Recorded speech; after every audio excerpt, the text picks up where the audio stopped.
ওমর ডাক দিয়ে বলল ভাই নাইম এতদিন তুই আমার বন্ধু ছিলে আজ থেকে তুই আমার বন্ধু নাই। নাইম বলল ভাই তুমি কি বলতে চাও বলো।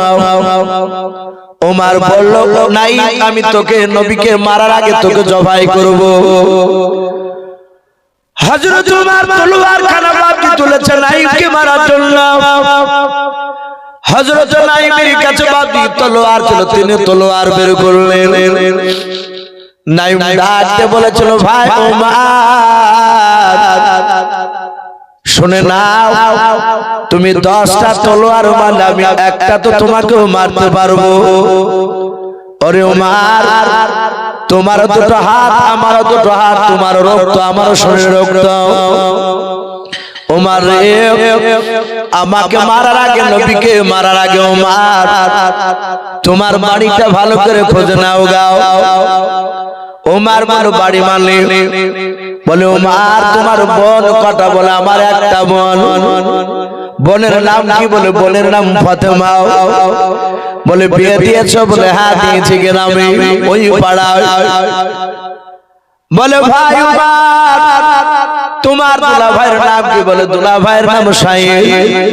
বলে ওমর যে নবী কলমা পড়ার জন্য আমাকে মারতে যাচ্ছ যে নবীর মাথা কাটতে যাচ্ছ ওমর সেই নবীর কলমা তোমার কলিজার টুকরা বনু ফাতেমা আর তার স্বামী সাইদ তারা দুজনে আজ 3 দিন আগে তারা ইসলাম গ্রহণ করেছে। জোরে বলুন সুবহানাল্লাহ। কলমা পড়ে দিয়েছে। ওমর বলে নাই ভাই মিথ্যা কথা বলিস না তো। বলে 4 দিন আগে বলতাম 4 দিন থেকে আর মিথ্যা কথা বলি নাই। ভাই ওমর খোঁজ নিয়ে দেখাও যদি তোর বোন আর দুলা ভাই যদি কলমা না পড়ে এসে আমাকে জবাই করবি আমি চুপচাপ দাঁড়িয়ে থাকবো কিছু বলবো। ওমর বলল ডাক বলে হ্যাঁ। ওমরের যা রাগ ছিল রাসূলের উপরে তার চেয়ে আরো 7 গুণ রাগ বাপজি বেড়ে গেছে। বলে আমাদের বাপ দাদার দুশমন আর তার দল ভক্তি হয়েছে আমার বোন আর বোনাই। হযরত ওমর দৌড়াচ্ছে ওর কানে কিন্তু আঙুল ভরা নাই ওর কানে তুলা ভরা নাই ও রাগে দৌড়াচ্ছে রাসূলুল্লাহকে মারবো বলে। রাস্তায় রাসূলের বাপজি কলমা পড়েছে আর বোন আরো রেগে গিয়ে বাপজি দৌড়াচ্ছে। হযরতে সাইদ আর ফাতেমা এরা দুজনাই ঈমান আনার পরে নবী একজন খাব্বাব নামক একজন সাহাবাকে বললেন সাহাবা এদের দুজনার বাড়িতে গিয়ে গোপনে কোরআন শিক্ষা দিয়ে এসো। বলুন আলহামদুলিল্লাহ। কোরআন শিখাও গাও। খাব্বাব কোরআনটা বুকে করে জোরে ধরে ওই সাইদের নয় ফাতেমার হ্যাঁ সাইদ ফাতেমার ওদের বাড়িতে এসে গোপনে কোরআন শিক্ষা দিচ্ছে। ওমর দরজার গুড়িতে এসে বাবা কানটা লাগিয়েছে দেখে আমার বোন ফাতেমা কি করে বাড়ির ভিতরে। প্রথমে আওয়াজ দেয় নাই ভেতর থেকে বাপের শব্দ বেরিয়ে আসলো ইন্নী আলাল্লাহ। কোন কোন মুফাসসির কেরাম বলেন হযরত আমিরুল মুমিনিন ওমর ইবনে খাত্তাব রাদিয়াল্লাহু তাআলা আনহু বাবা ওই সময় ঈমান আনার আগে রে বাবা হযরত আপনার ওমরের কানে 3টা আয়াত এসেছিল কোরআনের আওয়াজ। লাস্টেকার শব্দ ছিল ইন্নী আলাল্লাহ আমি নিশ্চয় আমি আল্লাহ। এই আওয়াজ যাহাতে ওমরের কানে পৌঁছে গেল ওমর রাগ সামলাতে না পেরে ডাক দিয়ে বলল ফাতেমা দরজা খোল। ওরে ফাতেমা দরজা খোল বলে বাপে দুইবার তিনবার ডাক দিয়ে দিয়েছে ওমর। হযরত ফাতেমা বুঝতে পেরেছে আমার ভাই ওমর এসেছে মনে হয়, আমরা কলেমা পড়েছি এটা জানতে পেরে গিয়েছে, আমাদেরকে আর বেঁচে রাখবে না। কারণ ফাতেমা ওমরের শক্তির ব্যাপারে মেজাজের ব্যাপারে জানা ছিল। হযরত ফাতেমা খাব্বাব রাদিয়াল্লাহু তাআলা আনহুকে ডাক দিয়ে বলেন, ওগো খাব্বাব ভাই, কোরআনটা নিয়ে তুমি ঘরের আড়ালে তুমি লুকিয়ে যাও। খাব্বাব বলে কেন? ফাতেমা বলে লুকিয়ে যাও বলে কেন? তুমি জানো না? বলে না, বলে আমার ভাই পৃথিবীর কাউকে দেখে ভয় পাই না, আমরা নবীর কলেমা পড়েছে জানতে পেরে আমাদেরকে মারার জন্য এসেছে। ওরে ভাই খাব্বাব তাড়াতাড়ি তুমি কোরআনটা নিয়ে আড়ালে চলে যাও, কারণ বেঈমান ওমর ভাই কোরআনের হয়তো সে আপনার অপমান করে ফেলবে, কোরআনকে মহব্বত করতে জানে না, টান দিয়ে হয়তো ফেলে দেবে, আমরা কষ্ট পাবো। খাব্বাব কোরআনটা নিয়ে বাপজা আড়ালে চলে গেলাম। আল্লাহর নবীজির বাপের সাহাবা সাহাবিয়া ফাতেমা আর সাইতারা আগিনা উঠোনে বাপে দাঁড়িয়ে আছে। ওমর তিনবার চিৎকার করে ডেকে যখন দরজা খুলতে দেরি হয়ে গেল, ওমর ডান পা দিয়ে বাপি দরজা লাত মেরে দিল, দরজা ভেঙে গেল। ওমর তলোয়ার খানা বাপ যে ডানা হাতে ধরে আছে। ওমর বাড়িতে প্রবেশ করানোর পর নিজের দোলা ভাই শাহিদের বাবা বাম হাত দিয়ে শাহিদের দাড়ি কানাকে বাপ ধরে ফেলল, দাড়ি কানা ধরে টান দেওয়ার বলে, ওরে শহীদ ভাই শুনলাম তুমি নাকি কলমা পড়ে নিয়েছো। শহীদ বলো ভাই ওমর শুধু আমি একাই নাই, তোমার বোন কলমা পড়েছে। ওমর রেগে গেল, বাপ হাতে দাড়ি কানা ধরে বাপি ঝাটকা টান মেরে ওমরের ভাই দুলা ভাইকে ফেলে দিল। ওমরের দুলা ভাই শহীদ বাপ চিৎ করে বাপ যে পড়ে গেল।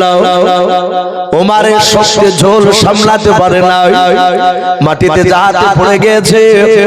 ওমর তার দুলা ভাইয়ের বুকের উপর বাপ যে দাঁড়িয়ে গেল।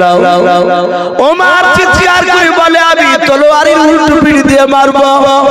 আর শহীদ ভাই আমার পা দিয়ে তোর বুকের বাতা ভেঙে ফেলবো, বল নবীজিকে ছাড়বে খেলাও। ওমর নিজের দোলা ভাইয়ের বাপ বুকে লাত মারতে লাগলো, পেটে লাত মারতে লাগলো, মুখে লাত মারতে লাগলো। লাত মেরে বাপ যে ক্ষান্ত হয় নাই, তলোয়ারের উল্টো পিঠ দিয়ে আঘাত শুরু করে দিল রে বাবা। বারবার মারে আর চিৎকার করে বলে, বল নবীজিকে ছাড়বে কিনা। হযরত ওমর তোমারে শাহিদের ঈমানের ভোল্টেজ কমে না বাড়ে, জোরে বলে বেড়ে যায়।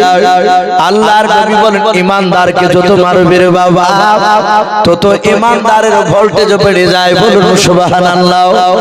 হযরত বেলাল রাদিয়াল্লাহু তাআলা আনহুর বাবা সারা রাত আবু উমাইয়া মেরেছিল বেঈমান। সকালবেলা আবু জেহেল উতবা সাহেবাদেরকে ডেকে নিয়ে এসে ওদের হাতে তুলে দিল, একে মারো। মারে আর বলে, ওরে বেলাল বল নবীজিকে ছাড়বি কিনা বল। বেলাল বলে, না আমি নবীজিকে ছাড়বো না। আহাদ আহাদ আহাদ বাপ যে করে। আবু জেহেল বলে, না না এভাবে করা যাবে না, ওর মুখ থেকে আল্লাহর নাম ছাড়তে হলে ওটের পায়ের দড়ি বাঁধে দাও, বেলালের পায়ে দড়ি বেঁধে দাও, পাহাড়ি এলাকা দিয়ে তাকে টেনে হেঁচড়ে নিয়ে বাড়াও। তাই বাড়ানো হলো। হযরত বেলালকে পাহাড়ি এলাকা দিয়ে নিয়ে যায়, উট দৌড়ায়। হযরত বেলাল বাপ যে আপনার পাহাড়ের সাথে ধাক্কা লাগে, পাথরে কষ্ট লেগে লেগে রে বাবা হযরত বেলালের চামড়া গোশত এমনকি হাড় পর্যন্ত ক্ষয় হয়ে গিয়েছিল। এই শুধু উটের পায়ে বেঁধে রেখে বাকি তারা থামে নাই। হাজার হাজার বেঈমানরা সবাই বাকি মক্কার চৌরাস্তার মোড়ে বাপজি তারা দাঁড়িয়ে বেলালকে নিয়ে আসলো। লোহার রডকে বাপজি আপনার তাতালো, পাথরকে তাতানোর পর কত বিক্ষত জায়গায় বেলালের বাপজি চেপে ধরলো। বেলালকে যত কষ্ট দেয় হযরত বেলাল তত মুচকে মুচকে হাসার আল্লাহর নাম নাই। বলুন সুবহানাল্লাহ। আবু জেহেল বলল, ভাই রে, একে আর এভাবে মারা যাবে না। বলে কেন? বলো যত কষ্ট দিচ্ছি ততই তাকে ভালো লাগে, তত আল্লাহর নাম মধুর শুনে নেয়। ও বাপজি ভাইরাও, যারা ইমানদার হয় তাদের যত কষ্ট দিবে তত ইমানের ভোল্টেজ বেড়ে যাবে। হযরত সাঈদ ডাক দিয়ে বলেছিল, ভাই উমার, মারতে মারতে যদি ধুলার চাঁদে মিশে দাও তবু আমার কলিজার ভেতর থেকে নবীকে বের করতে পারবে না। আমি নবীজিকে ছাড়া থাকতে পারবো না। হযরত আপনার ওই সুমাইয়া নাই, হযরত ওমরের কলিজার টুকরা বোন ফাতেমা সাইড থেকে দাঁড়িয়ে দাঁড়িয়ে দেখছিল আর বলো, ভাই আমার স্বামীকে তুমি মেরো না। বারবার বাপজি অনুনয় বিনয় করেছিল, শুনলো নাও। লাস্ট পর্যন্ত ফাতেমা দৌড়ে গিয়ে নিজের স্বামীর বুকের উপর শুয়ে পড়ল। ডাক দিয়ে বলেছিল, ভাই তুমি আমার স্বামীকে মেরো না, ও ভাই তুমি আমার স্বামীকে মেরো না। চিৎকার করে ডাক দিয়ে বাপজি কাঁদতে কাঁদতে বলতে লাগলো। ওমরের দিলটা বাপজি পাথর ন্যায় হয়েছিল। তখন নূরের জ্যোতি বাপজি জ্বলে ওঠে না।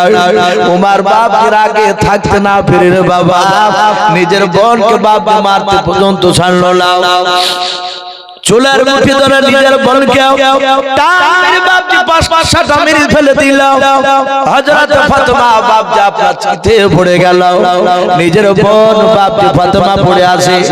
ডাক দিয়ে বলে, ভাই তুমি আমাকে টান মেরে ফেলে দিলে রে ভাই, তোমার কি একটু কষ্ট হলো না?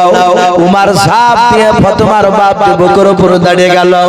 বলে, বোন ফাতেমা, এতদিন তুই কলিজার টুকরা বোন ছিলি, আজ তুই আমার দুশমন, আমার বাপ দাদা দুশমন, তোকে জিন্দা বেঁচে রাখবো না। আমি মারতে মারতে তোকে শেষ করে দিব। তলোয়ার দিয়ে আমি উল্টো করে দিয়াও আমি তোর শরীরে আঘাত করব।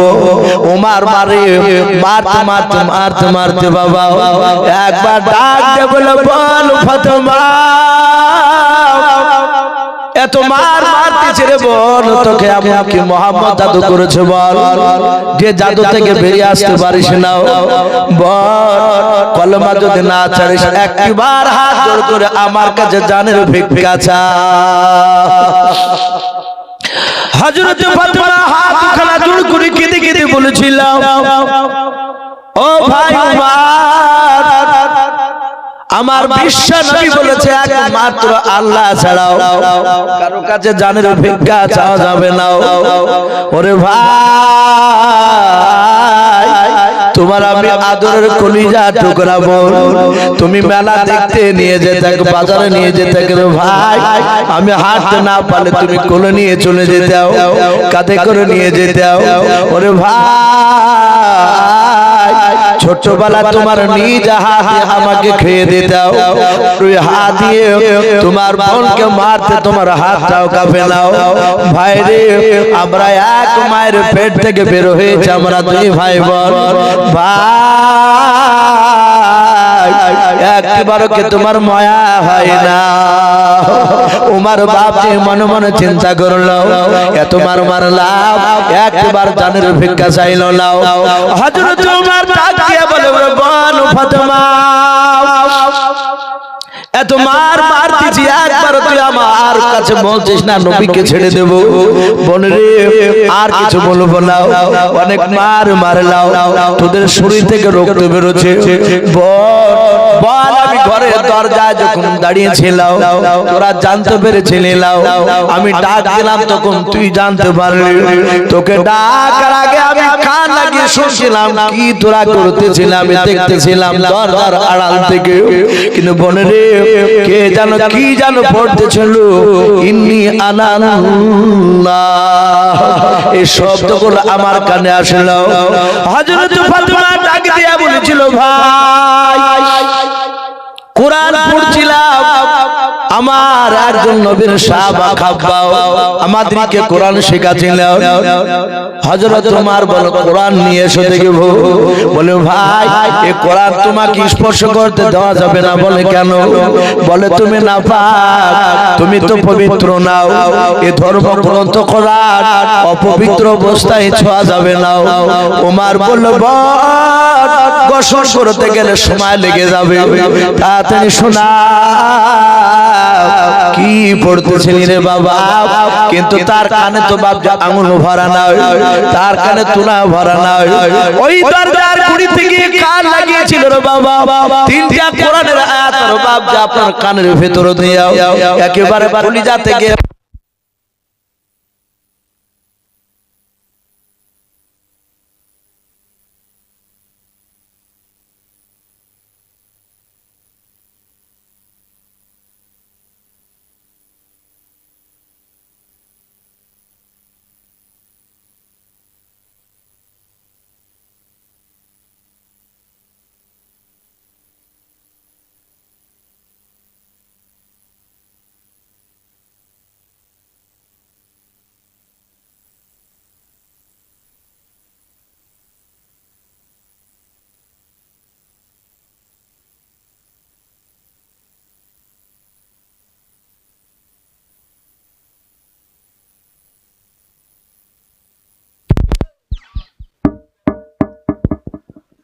ভাই বসে যা, আর কিছুক্ষণ ইনশাআল্লাহ আলোচনা করে শেষ দোয়া নিয়ে আমরা বাড়ি যাবো ইনশাআল্লাহ। হযরত ওমর ডাক দিয়ে বলেছিল রে বোন তাড়াতাড়ি তুই আমাকে শোনাও। হযরত খাব্বাব আপনি ঘরের ভিতর থেকে বেরিয়ে আসলেন। খাব্বাব বুঝতে পেরেছে ওমর আর মারবে না। ওমরের দিলের ভেতর বাপ নূরের জ্যোতি জ্বলে উঠেছে। আমার আল্লাহ বলেন মা ইয়াহদিহিল্লাহু ফালা মুদিল্লা লাহু ওয়া মা ইউদ্লিলহু ফালা হাদিয়া লাহু। আমার আল্লাহ বলেন আমি যাকে হেদায়েত বানাবো পৃথিবীর মানুষ তারা সবাই মিলে তাকে গোমরাহ বানাতে পারবে না, আর আমি যাকে গোমরাহ বানাবো পৃথিবীর মানুষ তাকে হেদায়েত বানাতে পারবে না। হযরত খাব্বাব বেরিয়ে এসে বলেন ভাই ওমর গতকালকে আমি আসরের নামাজের পর আমি নবীর দরবারে ছিলাম। নবী আমার আল্লাহর কাছে হাত তুলে দোয়া চেয়ে বলেছিলেন আল্লাহ তোমার দিন কেমন আর টিকানো যাবে না। যেভাবে আবু জেহেল ওমর উঠে পড়ে আমার বিরোধিতা শুরু করেছে, ওমর ভাই আমার বিশ্ব নবী কেঁদে কেঁদে বলেছিলেন আল্লাহ আবু জেহেল কিংবা ওমরের দ্বারা এদের দুজনার দ্বারা যা দ্বারাতে ইসলামের উপকার হবে, ওগো মাওলা তুমি দুজনের মধ্যে একজনকে তুমি ইসলামে দাখিল করে নাও। ওগো ভাই ওমর আবু জেহেলের নামটা এক থেকে দুইবার নিয়েছিলাম, কিন্তু আপনার নামটা ওমর ওমর করতেছিলাম কয়েকবার। আমার মনে হয় তোমার নামটা আল্লাহ কবুল করে নিয়েছে, বলুন সুবহানাল্লাহ। ওমর ডাক দিয়ে বলে তোর নাম কি? বলে আমার নাম খাব্বাব। বলো সব বাদ দে, কি পড়েছিলি শোনা। খাব্বাব আপনি কেউ বলেছেন সূরা তাহা, কেউ বলেছেন বাবা তওবা। এই সূরা থেকে বাপের কয়েকটা বাপ আয়াত পড়তে লাগলো। ওমর বাপের সঞ্চার কানাগুলো ভরা না, তুলা ভরা না। কোরআনের আয়াতগুলো ওমরের কানের ভেতর দিয়ে কলিজাতে বাপকে ধাক্কা দেয়। আর ওমর বাপ যে আপনার চিৎকার করে নাই রে বাবা, চোখ দিয়ে পানি ঝরে। ওমর যেহেতু আরবি ভাষা জানতেন, তাদের মাতৃভাষা আরবি।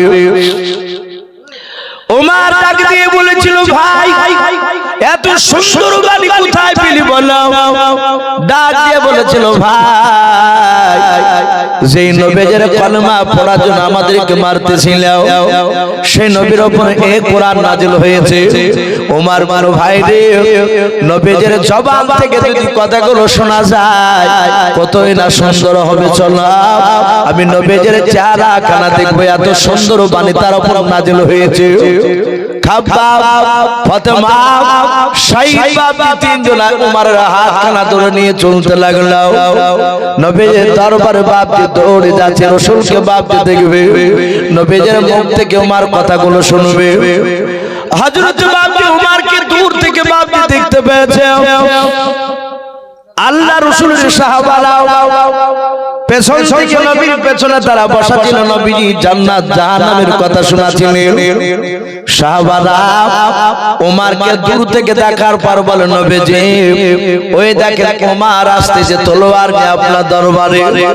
আমার মনে হয় হযরত ফাতেমা, সাঈদ আর খাব্বাব তারা কলমা পড়েছে, ওমর জানতে পেরেছে ওমর আপনার দরবারে তার বোনকে টেনে নিয়ে আসতেছে, তার দুলাভাইকে। মনে হয় আমাদের চোখের সামনে তার বোন দুলাভাইকে জবাই করার পর নবী গো আপনাকে মারবে, আমাদেরকে মারবে। নবীজি একবার হুকুম দেন, ওমর আপনার দরবারে আসার আগে আমরা সবাই মিলে দৌড়ে গিয়ে ওমরকে জবাই করে দিয়ে আমরা জাহান্নামে পাঠিয়ে দেব। দরজা নবী এইভাবে পেছন দিকে ঘুরে তাকে বলেন, সাহাবা তোমরা কি গায়বের খবর জানো? বলে না, গায়বের খবর জানি না। বলে কে জানে? সাহাবারা বলেন একমাত্র আসমান জমিনের মধ্যে একমাত্র আল্লাহ জানেন। বলুন সুবহানাল্লাহ। ডাক দিয়ে বলেছিল, নবী গো কেন এই কথা বলেন? নবী বলেন, ওগো সাহাবারা ওমর যে আমাকে মারতে আসছে তা তোমরা কেমন করে জানলে? বলে হুজুর আমাদের দুশমন, এই কারণে এটা ধারণা করলাম।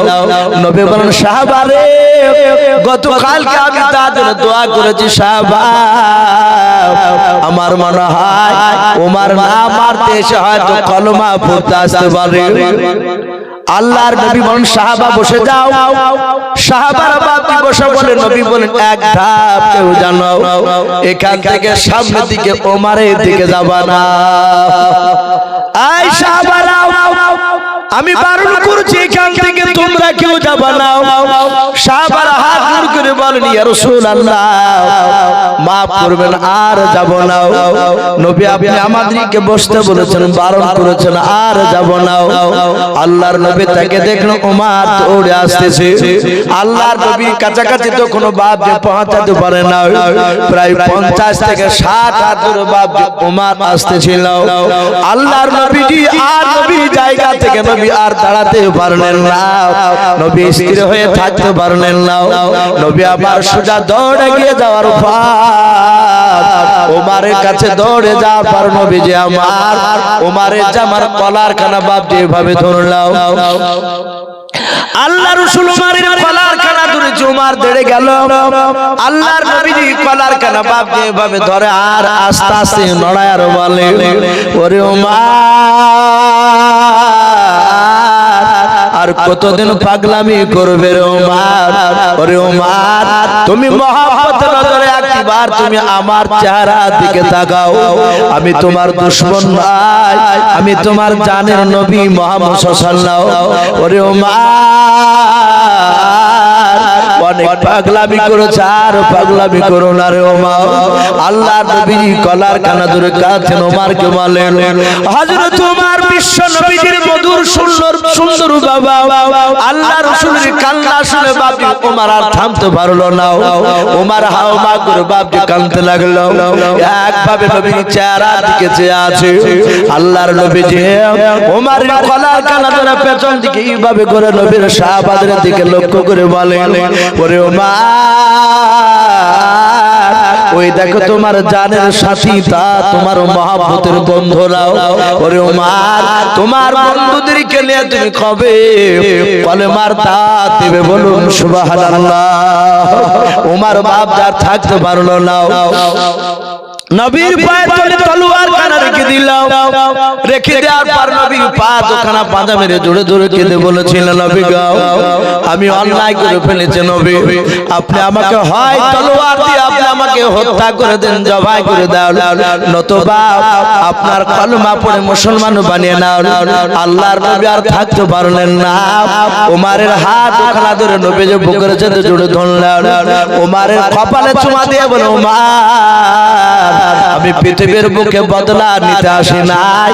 আল্লাহ কোরআনে বলেছেন আমা আরসালনাকা ইল্লা রাহমাতাল লিল আলামিন, আমি রহমতের নবী, দয়ার নবী ওমর, আমি নবী তোমাকে maaf করে দিলাম ওমর, তুমি পড়ে নাও কালেমা লা ইলাহা, বাপজি লজ্জা করবেন একটু মহব্বত পড়ে লা ইলাহা ইল্লাল্লাহ, লা ইলাহা ইল্লাল্লাহ, লা ইলাহা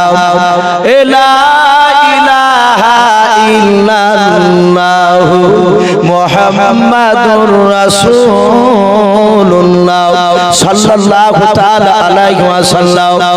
এই সেই ওমর নবীজির হাজার হাজার সাহাবার সামনে বাবা হাত ধরে ধরে কেঁদে কেঁদে বলেছিল নবী গো বেয়াদবি হলে maaf করবেন নবী, আমি আপনার কাছে সেই দিন অন্যায় করে ফেলেছিলাম।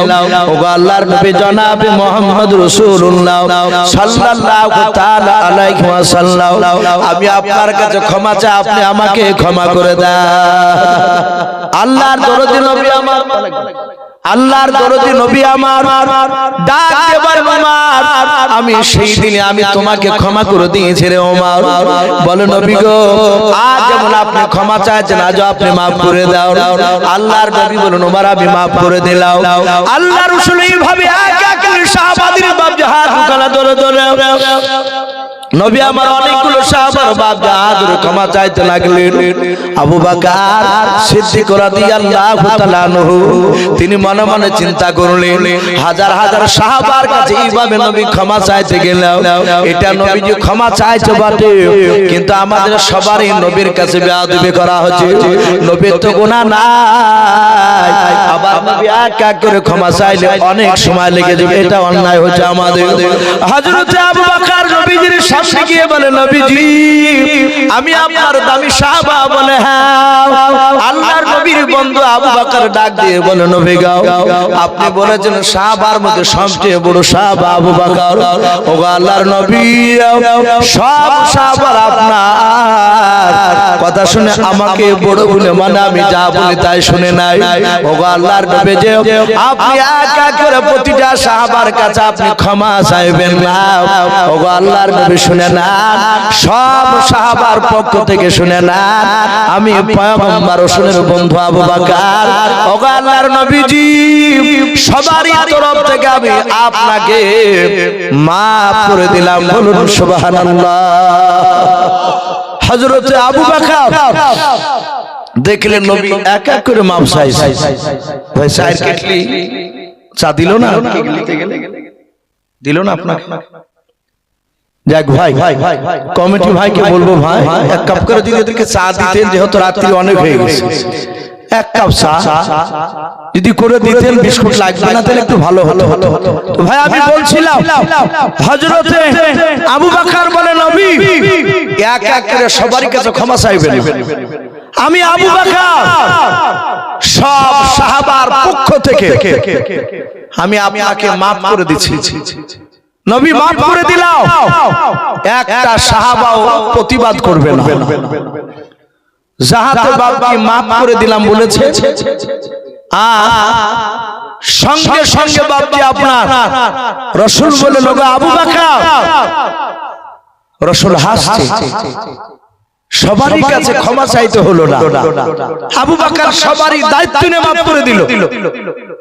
আমার বিশ্বনবী রহমতের নবী বললেন আমি আবু বকর সবাইকে maaf করে দিলাম। যাহাতে বাবা সবাইকে maaf করে দিলাম বললেন নবী আমার আরো হাজার হাজার সাহাবার মধ্যে থেকে বাবা একজন সাহাবা হাত উঁচু করে দাঁড়িয়ে বলেছিল নবী গো সব সাহাবারা আবু বকরকে দায়িত্ব দিতে পারে maaf করার জন্য। আয় নবীজি আমি আপনার সাহাবা, আমি আপনার আবু বকর বন্ধুকে আমি দায়িত্ব দিই নাই। ওগো আল্লাহর নবীজি আমি আপনার সাহাবা, আপনাকে আমি maaf করব না। সব সাহাবারা অবাক হয়ে গেল। এই সাহাবার মাথা খারাপ হলো নাকি? সবাই মাফ করছে আর ও বলে নবী আমি আপনাকে মাফ করব না।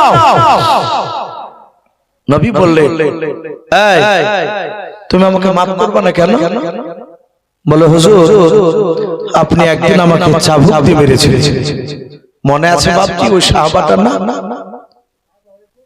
হযরতে সাদ ইবনে আবি ওয়াক্কাস রাদিয়াল্লাহু তাআলা আনহু। এই রাসূলের অনেক দামি সাহাবা, অথচ উনি বলছেন নবী গো এক দিল আপনি উটের পিঠে চেপেছিলেন, আপনার ডান হাতে ছিল সারোয়া চাবুক, আমি ওই উটের লাগাম ধরে আগে আগে হাঁটছিলাম, আপনি চাবুকটা উটের পায়ে মারতে গিয়েছিলেন, উটের পায়ে না লেগে নবী আপনার ওই ডান হাতের চাবুকটা আমার পিঠে লেগেছে, ডান দিকের কাঁধে। ওগো নবী আজ আপনি হাজার হাজার মানুষের সামনে বলেছে হয় মাফ করে দাও নতুবা তার প্রতিশোধ বদলা নিয়ে নাও। নবী আমি আপনাকে মাফ করব না, আমি প্রতিশোধ বদলা নিতে চাই। আবু বকর বললেন ভাই নবীকে মারা তো দূরের কথা, নবী চেহারার দিকে চোখটা টেড়া করে তাকালে ঈমান নষ্ট হয়ে যায়, আর তুমি নবীকে মারবা? বলে আবু বকর এখানে কথা বলবে না, তোমার সাথে আমার কথা নয়, আমার কথা হচ্ছে রাসূলুল্লাহর সাথে, বলুন সুবহানাল্লাহ। সাদ ইবনে আবি ওয়াক্কাস তিনি দামি সাহাবা, ওনার জীবনী শুনেছেন আপনারা? নবী যেদিন তায়েফ নগরে মার খেয়ে এসে একটা খাজুর গাছের হালকা ছায়ার তলে রাসূলুল্লাহ কাঁদছিলেন, মাথা দিয়ে বাপজি রক্ত গড়ে গড়ে পায়ে জমাট বেঁধেছিল, নবী কাঁদছিলেন ওগো আল্লাহ তায়েফবাসী লোকরা আমাকে চিনতে পারেনি, এদেরকে মাফ করে দাও, এদের উপর নারাজ হও না। আর এই সাদ ইবনে আবি ওয়াক্কাস ওই রাসূলুল্লাহ কাঁদছিলেন ওই মরুভূমিতে, তার পেছনে বাপজি একটা আঙ্গুরের বাগানে তিনি কাজ করছিলেন, হঠাৎ করে কান্না দেখে দেখলো আরে যুবকটাকে মারলো কে? সাদ ইবনে আবি ওয়াক্কাস নবীর শরীরে রক্ত পড়া দেখে, ও কিন্তু নবীকে চিনে না, ও আঙ্গুরের ফলকে নিংড়ে রস বের করে এক গ্লাস রস নিয়ে গিয়ে বলছে এই যুবক তোমাকে কে মেরেছে গো এইভাবে? নবীজি এইভাবে ঘুরে তাকিয়ে বললেন ভাই এই আকাশ আমাকে মেরেছে তায়েফ নগরের যুবকেরা। আকাশ বলল আমার নাম আকাশ, তা আপনি জানেন কি করে? নবীজি বলেন শুধু তোমার নামটা নয়, তুমি কোন বংশের সন্তান সেটা আমি বলে ধরে। আকাশ বলছে বলো আমি কোন বংশের সন্তান? নবী বললেন আকাশ তুমি ইউনূস নবী আলাইহিস সালামের বংশধর। বাস্তব উনি তাই ছিলেন। উনি ডাক দিয়ে বললেন এই ভাই আপনি কে, আপনার বাড়ি কোথায়? আল্লাহর নবী বলেন আমার বাড়ি মক্কা নগরে, এই তায়েফ নগরে নানার দেশে এসেছিলাম কলমার দাওয়াত দিতে। আমি নবী বলে ভাই আপনি আমার বংশ কেমন করে জানতে পারলেন বলুন? আল্লাহর নবী বলেন আকাশ এক নবীর খবর আর এক নবী দিতে পারে, বলুন সুবহানাল্লাহ। বাপজি আমার সোনালালেরা, সেই আকাশ বিশ্ব নবীকে চাবুক দিয়ে মারবে। বাপজি আপনাদের যোগ্যতম মুফতি সাহেব, শুধু আপনাদের ইমামই শুধু নয়, এই মুর্শিদাবাদের মধ্যে বাপজি একটা বড় মাদ্রাসা, আপনাদের এই ছয়ঘড়ি হাফিজিয়া মাদ্রাসা, সেই মাদ্রাসা উনি যোগ্যতম শিক্ষক। পড়াশোনা আশা করি প্রায় মানুষ জানে, আমারও ছেলে বাপজি এই মাদ্রাসার হুজুরদের কাছে দিয়েছি। ভাই আপনারা বসে আছেন, একদম মসজিদের চিহ্ন দেখতে পাওয়া যাচ্ছে, সব এই যে কলম বাপজি সম্পূর্ণ এখনো হয়, মুফতি সাহেব একটু ইশারা করে বললেন, শো ভাই একটু কিছু শেষের বেলা একটু চাই, রাত্রি প্রায় 1টা বাজতে 20 মিনিট বাকি আছে ভাই, একটু ঝটঝট করে আমরা কেউ চলে যাব না শোনা, আমরা সকলে দোয়া নিয়ে বাড়ি যাবো ইনশাআল্লাহ। আর দোয়া মুখ্য ইবাদত, দোয়া হচ্ছে সমস্ত ইবাদতের বাপজি মাগাজ বলা হয়েছে। এই জন্য আমরা না দোয়া নিয়ে বাপজি বাড়ি যাবো না। কার আব্বা, কার মা, কার দাদা দাদি, নানা নানি অনেকের বাপজি চলে গিয়েছে, তাদের মাগফিরাতের কামনা করে দোয়া হবে। 6 ঘড়ি ডাক্তার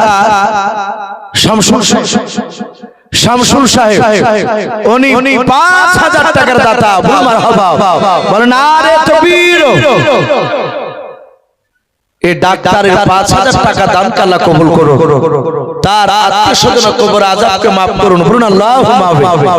তার এই যে মানুষের ডাক্তারি করা, এটা একটা মানুষের সেবা, আল্লাহ তার মানুষের সেবা করার তৌফিক দান করুন এবং তার হাতে যেন আল্লাহ যশ দান করে, বলুন আল্লাহুম্মা আমিন।